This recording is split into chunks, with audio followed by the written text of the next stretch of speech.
आशा करता हूं आप सब बहुत अच्छे होंगे। मेरा नाम है सिद्धांत अग्निहोत्री। स्टडी ग्लोस पे आपका बहुत बहुत स्वागत है। 25 जून को संविधान हत्या दिवस के नाम से मनाया जाएगा।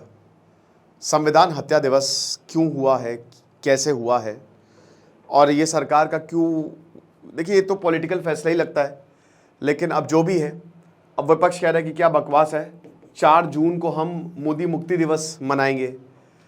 मेरे ख्याल में इन सब चीज़ों से ऊपर उठ के हमको जो रियल मुद्दे हैं उन पे ध्यान देना चाहिए।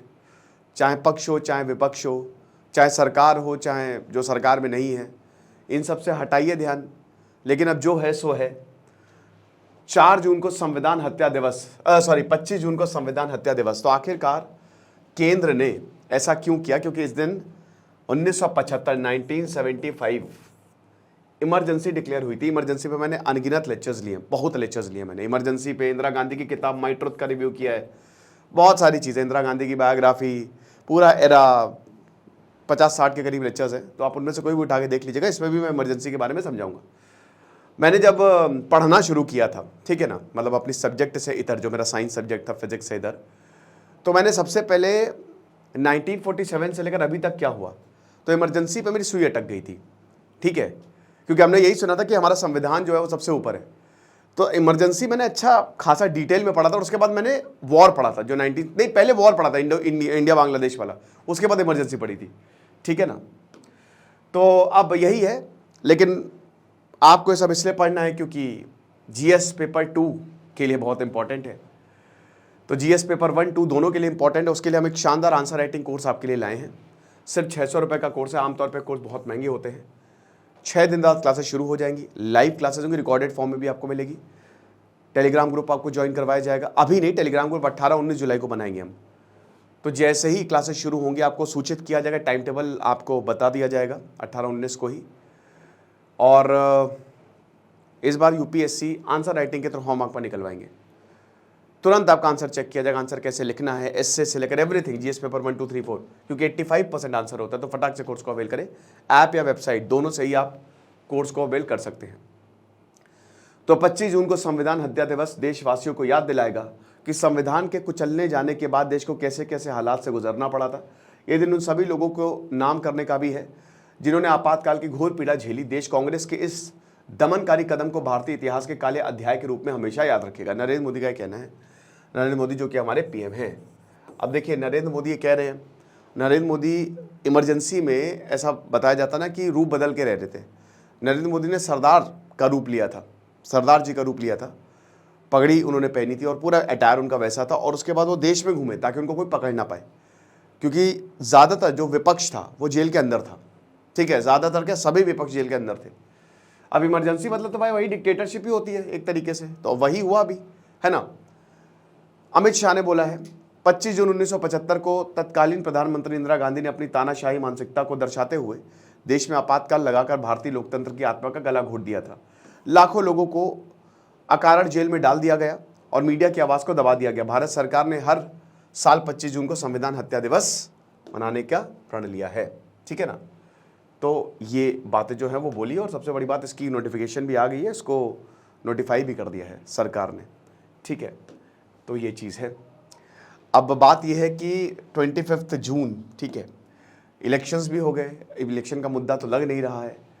विपक्ष आप देख ही रहे फ्रंट फुट पे है पार्लियामेंट में, है ना। तो जो इंडिया ब्लॉक है उसने हिट किया है कि ये क्या बकवास है, संविधान हत्या दिवस, ऐसा कुछ भी नहीं हुआ है। शशि थरूर ने आज लिखा है कि संविधान हत्या दिवस नहीं, सब कुछ संविधान के हिसाब से हुआ था, है ना। इनफैक्ट 4 जून को मोदी मुक्ति दिवस हम मनाएंगे। तो जो इंडिया ब्लॉक है वो जो है, जो कांग्रेस है, वो बता रहा है कि ये बिल्कुल गलत है, ऐसा कुछ भी नहीं है। मोदी मुक्ति दिवस हम मनाएंगे क्योंकि यहाँ पे मॉरल डिफीट हुई पीएम मोदी की। वही मैंने बताया ना कि संविधान हत्या, मोदी मुक्ति। जयराम रमेश ने ये बोला है कि एक और हेडलाइन, हिपोक्रेसी आप देख ही सकते हैं, नॉन बायोलॉजिकल पीएम जिन्होंने अनडिक्लेयर्ड इमरजेंसी जो है, मतलब वही पीएम मोदी को बता रहे हैं कि 2014 से इन्होंने अनडिक्लेयर्ड इमरजेंसी जो है वो लगा के रखी हुई है। तो 4 जून 2024 को ये हमारी जो मोदी मुक्ति दिवस है, ये अनडिक्लेयर इमरजेंसी से हमको जो मुक्ति मिली है, ठीक है ना। नॉन बायोलॉजिकल पीएम, ये शायद नहीं बोलना चाहिए मेरे ख्याल में, ठीक है ना। अब नॉन बायोलॉजिकल इन्होंने इसलिए बोला है क्योंकि ये इन्होंने बोला था ना पीएम मोदी ने कि भगवान से वो है, लेकिन ऐसा मेरे ख्याल में शायद यूज़ नहीं करना चाहिए, ठीक है ना। इनफैक्ट बीजेपी को भी ऐसे वक्त शब्द नहीं यूज करनी चाहिए, पीएम को भी नहीं, ना ही राहुल गांधी को, मर्यादा बना के रखनी चाहिए, ठीक है। तो ऐसे शब्द जो है वो नहीं यूज करनी चाहिए। तो बोला कि हुआ subjected constitution of India and its principal values and institution to systematic assault. तो जिन्होंने हमारे संविधान का मजाक बनाया, प्रिंसिपल वैल्यूज को सब सिस्टमैटिक असॉल्ट किया उस पर, तो नॉन बायोलॉजिकल पीएम जिन्होंने आइडियोलॉजिकल परिवार रिजेक्ट किया है कॉन्स्टिट्यूशन ऑफ इंडिया को, ठीक है, मतलब एक तरीके से ये तो संविधान बदलने की कोशिश कर रहे थे, ऐसा जयराम रमेश जो हैं, जो कांग्रेस के लीडर हैं, वो लिखते हैं। तो ये सारी चीज़ें जो है बताई गई हैं। अब देख लेते हैं कि इमरजेंसी कैसे लगी थी 25 जून, 25 जून। देखिए क्या हुआ कि इसके पीछे ना बहुत कुछ हुआ। मैं आपको पूरा शुरुआत से बता देता हूँ कि 1947 में भारत आज़ाद हुआ।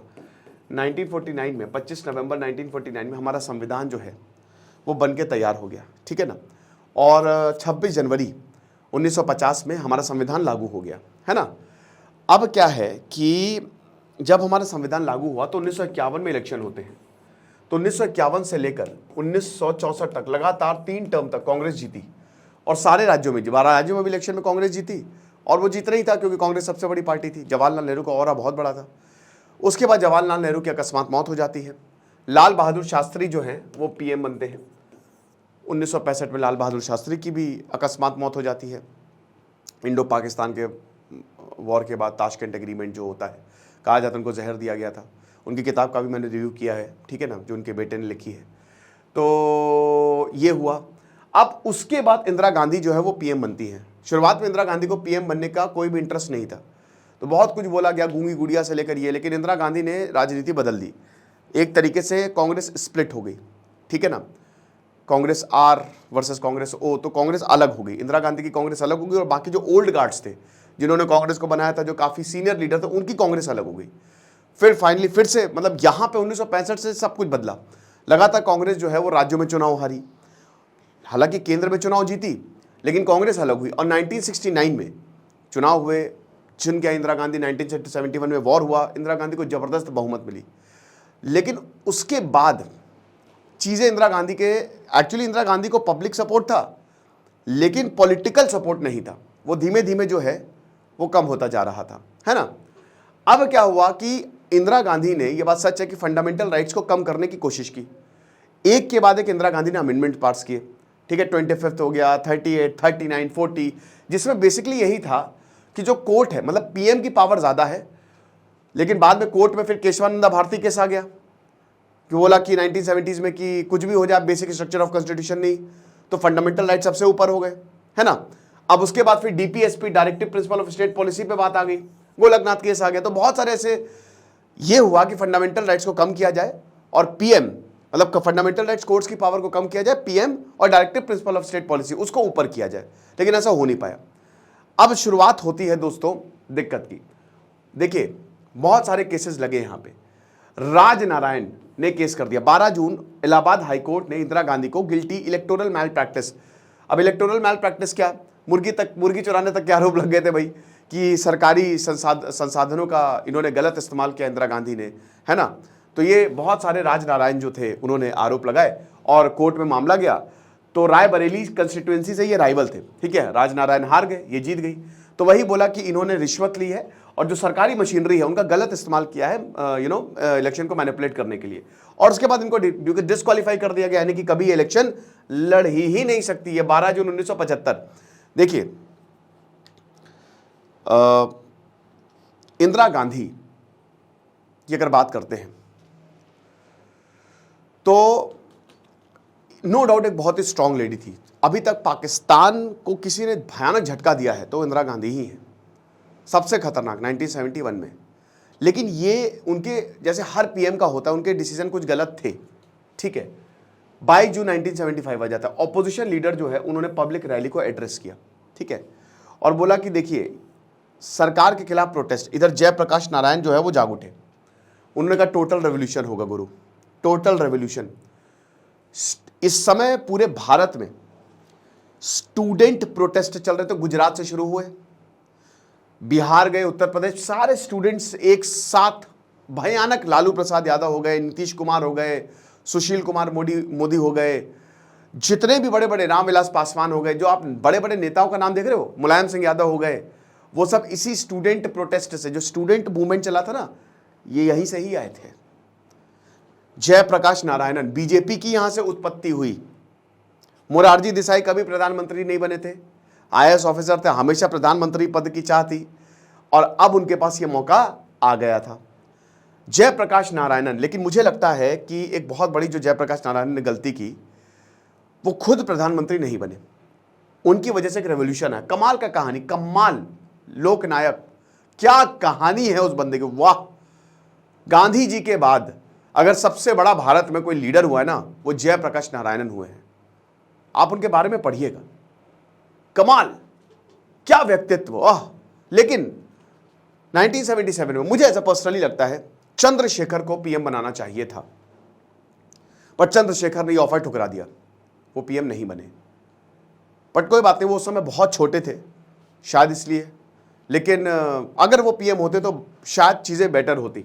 एनीवे, तो ये पूरा का पूरा जो है प्रोटेस्ट शुरू हो जाता है हाई कोर्ट के जजमेंट के बाद।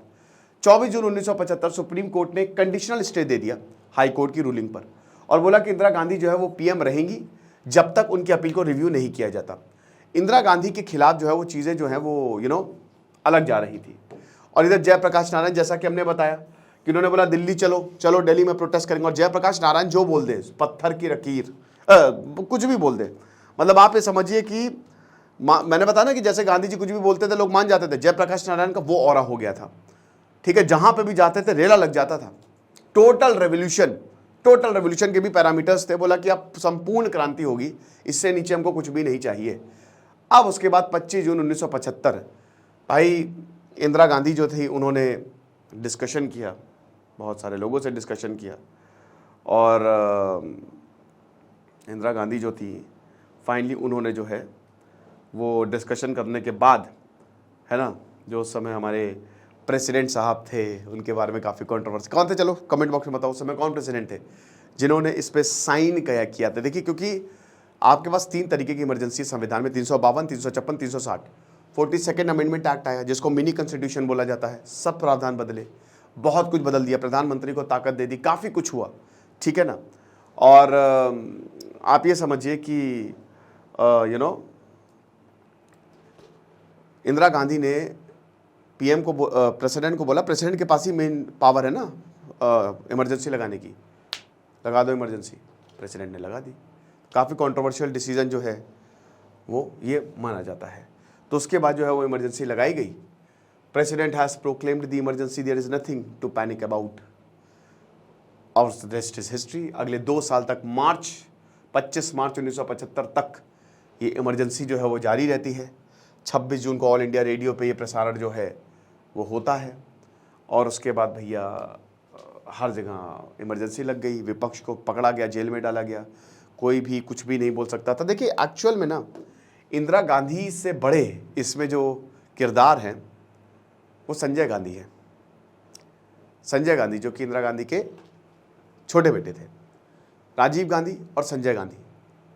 तो संजय गांधी जो हैं, कहा जाता है कि संजय गांधी सरकार चलाते थे और उन्हीं के कहने पे ही सब चीज़ें होती थी। इंदिरा गांधी और संजय गांधी के बीच में विवाद भी था, लेकिन क्योंकि उनके बच्चे थे तो पुत्र मोह में थी। पीएन हक्सर जो थे वो इंदिरा गांधी के बहुत ही, कहते ना कि बड़े करीबी थे, एडवाइज़र। और कहा जाता है कि संजय, जैसे नसबंदी वाला हुआ, जामा मस्जिद वाला प्रकरण हुआ, वो संजय गांधी के ही कहने पे हुआ। बहुत कुछ, काफ़ी हद तक संजय गांधी कंट्रोल कर रहे थे चीज़ों को, ठीक है। इनफैक्ट जब इंदिरा गांधी ने डिसीजन भी लेके इमरजेंसी हटाते, इलेक्शन करवाते हैं, उस समय संजय गांधी बहुत ज़्यादा उस पर रिलेक्टेंट थे कि नहीं नहीं क्या ज़रूरत है, इमरजेंसी लगे रहने दो, ये हिसाब किताब है। अरे यार, या तो प्रेसिडेंट का नाम लिख दिया है। तो फ़खरुद्दीन अली अहमद जो हैं उन्होंने, मैंने एक प्रेसिडेंट सीरीज़ चलाई है, सारे प्रेसिडेंट की बायोग्राफी मैंने रिव्यू की है, इमरजेंसी लगा दी, और जैसा कि हमने बताया कि उस समय कुछ भी नहीं बचा। और ये देखिए, ये वाकई में संविधान की हत्या हुई थी, ऐसा इसमें कुछ वो नहीं है कि ये ब्लैक डे था। इमरजेंसी जो है वो नहीं लगानी चाहिए थी। बहुत सारे लोगों को जेल में डाला गया, मीडिया की आवाज़ बंद की गई, दूरदर्शन पे वही चलेगा जो इंदिरा गांधी चाहेंगी, एवरीथिंग, ठीक है ना। और उस समय बहुत सारे, राम जेठमलानी ने कितने हबीस कॉर्पस के जो है वो केस लड़े, फंडामेंटल राइट्स गए ऐसी की तैसी, फंडामेंटल राइट्स का कुछ भी नहीं हुआ। और उसके बाद फिर फाइनली 1977 में इमरजेंसी को हटाया गया, ठीक है। और इलेक्शन हुआ तो भारतीय जनता पार्टी का उदय हुआ, लेकिन जनसंघ जो है वो आया, ठीक है ना, जनसंघ जीता और यहां पे मोरारजी देसाई जो है वो पीएम बने, 2 ही साल तक पीएम रहे, अनस्टेबल सरकार थी। फिर 1980 में 3 साल में सरकार गिर गई, 1980 में फिर से जो है वो इलेक्शन हुए और इस बार इंदिरा गांधी को और भयानक बहुमत मिली। अब रिकॉर्ड बहुमत मिली इंदिरा गांधी को। फिर उसके बाद हम ये देखते हैं कि जब बहुमत मिली, ऑपरेशन ब्लू स्टार हो गया 1984 में, 1985 में भाई इंदिरा गांधी को जान से मार दिया उन्हीं के बॉडीगार्ड्स ने। फिर उनके राजीव गांधी, उनके बेटे जो हैं वो प्रधानमंत्री बनते हैं, राइट। तो ये सब पूरा का पूरा चला, वो 1985 से 84 से लेकर 89 तक जो है वो प्रधानमंत्री रहते हैं। और फिर राजीव गांधी को भी मार दिया श्रीलंका में, भाई वही इंडियन पीस कीपिंग फोर्स, पूरा लंबा चौड़ा प्रकरण है जो ये सारी चीज़ें हुई। तो ये है, तो अब यही पे बोल रही है कि बीजेपी की भाई देखो संविधान की हत्या तो हुई थी, तो संविधान हत्या दिवस जो है वो हम मनाएंगे। बाकी आपको क्या लगता है मुझे कमेंट बॉक्स में जरूर बताइएगा। कोर्स को आप जरूर अवेल करें आंसर राइटिंग के। Thank you so much.